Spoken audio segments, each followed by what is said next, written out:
زي النهارده 14 رمضان حصل ايه؟ تعال اقول لك. سيطرة المسلمين على مدينة سيركوسا في صقلية في الرابع عشر من شهر رمضان عام 264 هجرية الموافق 19 مايو عام 878 ميلادية. سيطر المسلمون على مدينة سركوسا في جزيرة صقلية.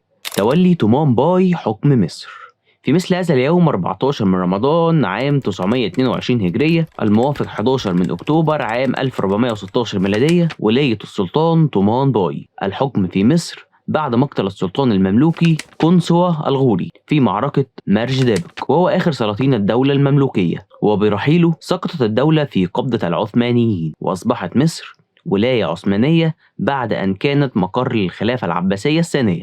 ولاية السلطان حسن بن الناصر محمد قلاوان، وهو الناصر أبو المعالي حسن ابن الناصر محمد ابن قلاوان، وهو السابع من أولاد الناصر محمد ابن قلاوان. ولد في سنة 735 هجرية عام 1334 ميلادية. تولى الحكم سنة 748 هجرية عام 1347 ميلادية بعد أخيه الملك المظفر سيف الدين حجي، وعمره 13 عاما، وهو صاحب أعظم أثر إسلامي في مصر المعروف باسم مدرسة السلطان حسين. بس كده، ده برنامج حدث تاريخي حصل في رمضان. لو وصلت لحد هنا شكرا، متنساش تعمل لايك وسبسكرايب وفولو وتقول لي رأيك في كومنت.